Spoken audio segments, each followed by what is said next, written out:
안녕하세요. 이 시간에는 한국교회가 세계 역사상 유례가 없을 정도로 크게 부흥을 했는데, 오늘날 교회는 매우 타락을 했고 나라는 위기의 상황에 처한 그 원인에 대하여 이야기하려고 합니다. 성경적 관점에서 보면은 우리나라가 복음이 들어온 이후의 역사의 흐름과 이스라엘 나라의 역사의 흐름이 똑같다고 할 정도로 매우 비슷합니다. 1910년도 한일합방 이후 식민지 통치를 받은 그때부터 오늘날까지 약 110년 동안 우리나라의 역사의 흐름과 BC 1400년대에 애굽의 노예 생활을 한 후 BC 586년까지 약 800년 동안 이스라엘 나라의 역사의 흐름이 세월이 짧고 세월이 길고 한 차이는 있지만 세계 역사상 유례가 없을 정도로 크게 부흥을 했다가 매우 타락한 원인은 똑같이 하나님의 말씀을 사람의 계명으로 교훈을 삼아 가르치고 배웠기 때문입니다. 하나님의 말씀을 사람의 계명으로 교훈을 삼아 가르치고 배우면서 신앙생활을 한다는 것은 신자가 또는 가르치는 목사가 자기의 마음대로 하나님의 말씀을 지키면 축복을 받습니다. 예배를 잘 드리면 축복을 받습니다. 하는 등등 하나님을 믿으면 축복받는다는 것을 우선적으로 강조하면서 가르치고 배우면서 신앙생활을 하는 것입니다. 애굽에서 노예 생활로 심한 고난을 당하던 이스라엘의 백성들은 하나님, 우리들을 애굽에서 해방시켜서 젖과 꿀이 흐르는 가나안 땅에 들어가서 살게 해달라고 부르짖어 기도합니다. 하나님이 그 소리를 들으시고 돌보셔서 BC 1445년 이스라엘의 백성들을 출애굽을 시켜서, 즉 노예에서 해방시켜서 40년 동안 광야 생활을 한 후에 BC 1405년 가나안 땅에 들어가서 살게 됩니다.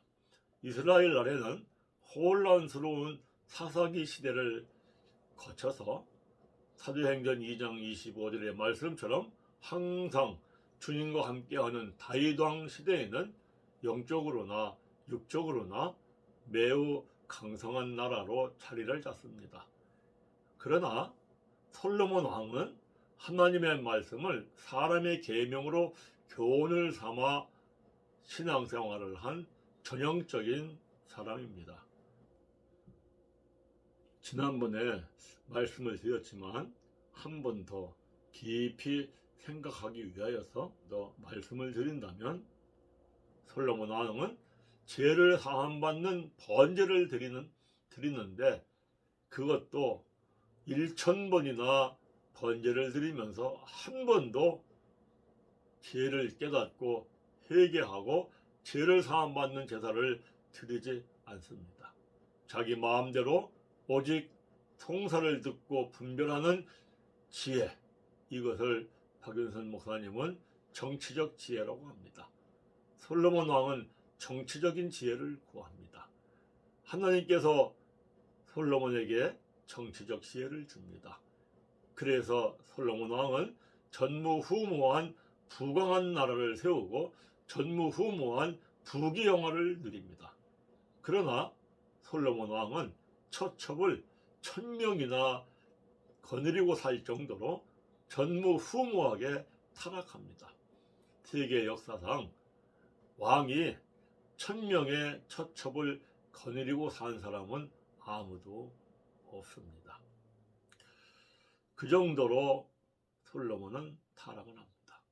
하나님께서 친히 일찍이 솔로몬에게 2번이나 나타나서 돌아오라고 합니다. 그러나 솔로몬 왕은 돌아오지 않습니다. 하나님께서 2번씩이나 나타나서 돌아오라고 해도 돌아오지 않은 솔로몬 왕은 자기가 지은 웅장하고 아름답고 큰 성전에서 무수하게 많은 탈짐 짐승을 잡아서 제물로 드리면서 안식일도 지키고 절기도 지키면서 신앙생활을 합니다. 어떻게 보면 솔로몬 왕은 하나님이 매우 싫어하는 전형적인 외식하는 자입니다. 솔로몬 왕이 우상 숭배한 죄 때문에 하나님의 심판으로 말미암아 이스라엘 나라는 남유다와 북이스라엘로 갈라집니다. 북이스라엘은 나라가 세워질 때부터 자기들 마음대로 베델과 단에 금송아지를 만들어 놓고 유다 절기와 비슷하게 정하고 제사장을 세워서 제사를 드립니다. 무인인 여로보암 2세 왕 때에 고난이 심하자 백성들이 하나님께 부르짖어 기도합니다. 금송아지를 만들어 놓고 제사를 지내고 또 왕은 무임에도 불구하고 하나님께서 그들의 기도를 들으시고 그들을 돌봐주십니다.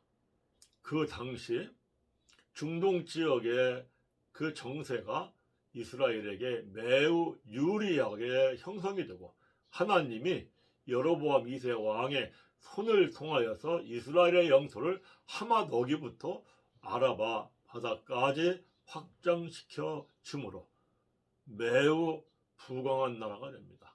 그러나 북이스라엘의 백성들은 하나님께서 구원해 주신 은혜를 잃어버리고 교만해서 우리가 우리의 힘으로 부강한 나라를 세웠다고 하면서 매우 타락합니다. 하나님은 아모스 선지자를 통하여서 북이스라엘 백성들에게 회개하고 돌아오라고 외칩니다. 그러나 그들은 회개하고 돌아오는 게 아니라 오히려 아모스 선지자를 죽이려고 합니다. 그 결과 북이스라엘은 아수르 제국에게 멸망을 당합니다. 하나님의 말씀을 사람의 계명으로 교훈을 삼아서 가르치고 배우던 남유다도 가장 작은 자부터 가장 큰 자까지 다 탐욕을 부리고 선지자부터 제사장까지 다 거짓을 행하고 성전은 도덕의 소굴이 되고 가증한 일을 행할 때에 조금도 부끄러워하지 아니할 정도로 심히 타락하자 하나님의 진노의 심판이 임해서 바벨론에게 나라는 멸망하고 백성들은 포로로 사로잡혀 갑니다. 우리나라는 일본의 식민지 통치 하에서도 교회가 부흥합니다. 그래서 1919년 3.1절 독립운동을 할 때 대표 33인 중에 16인이나 기독교 크리스찬이고 유관순 열사도 기독교인일 정도로 기독교가 독립운동에 주도적인 역할을 했습니다. 그러나 그 후 주기철 목사님 같은 분은 신사참배를 거절하였으나 한국 교회는 신사참배를 함으로 우상을 숭배하는 죄를 범합니다. 그 후 마치 이스라엘 나라가 솔로몬 왕이 우상 숭배를 하여서 남유다와 북이스라엘로 갈라진 것처럼 우리나라도 신사참배를 한 그 죄를 범한 후 1948년 독립하였으나 1950년대 초 6.25 전쟁을 겪으면서 남한과 북한으로 갈라집니다. 6.25 전쟁을 겪은 후 우리나라는 매우 피폐해졌고 백성들은 먹고 살기가 힘든 가난한 나라였습니다. 군부가 정권을 잡고 군인이 대통령인 시절 1960년대 그때부터 1980년대 초까지 월남전쟁, 중동지역의 건설붐 등으로 국제적으로 우리나라에게 유리한 상황이었고 1970년대부터 전국적으로 우리도 한번 잘 살아보세, 우리도 한번 잘 살아보세 하면서 새마을 운동을 전개할 때에 우리나라 다수의 많은 교회들이 하나님의 말씀을 사람의 계명으로 가르치고 배우면서 개인은 축복을 받아 부자가 되게 해달라고 기도하고, 교회는 부흥해서 큰 교회가 되게 해달라고 기도하고, 나라는 축복을 받아서 부강한 나라가 되게 해달라고 열심히 부르짖어 기도했습니다.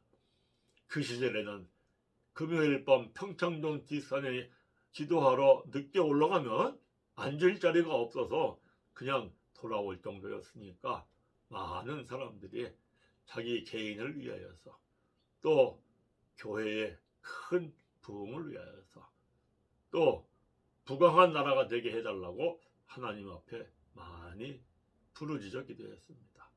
그 후 세계 역사상 유례가 없을 정도로 한국교회는 크게 부흥을 했고, 세계 10대 대형 교회 중에 이 조그마한 나라 안에 5개 정도가 있을 정도로 교회는 부흥을 했고, 나라도 한강의 기적을 이루는 부강한 나라로 세워졌습니다.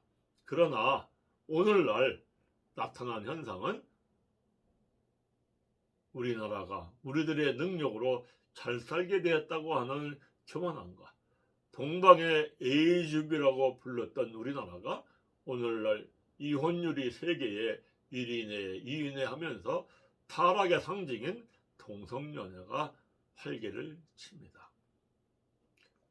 한국 교회는 세상 사람들에게 손가락질을 당할 정도로 매우 타락하였고, 나라는 매우 혼란스러운 위기의 상황에 처했습니다. 오늘날 우리나라가 이와 같은 위기를 맞고 있는 것은 마치 북이스라엘이 무있는 왕 여로보암 2세 때 고난이 심한 백성들은 부르짖어 기도했고, 국제 정세가 이스라엘 나라에게 유리하게 형성되어서 북이스라엘이 부강한 나라가 되었을 때에 우리들의 능력으로 우리가 부강한 나라를 이루었다고 하는 교만함과, 또 백성들은 심히 타락해서 아수르에게 멸망을 당하기 직전 같은 상황이고, 또한 남유다가 심히 타락해서 바벨론에게 멸망을 당하기 직전 같은 상황입니다. 그러면 어떻게 해야 타락한 한국교회가 다시 회복되고 나라가 바르게 세워질 것인가? 이거에 대해서는 다음번에 하겠습니다. 감사합니다.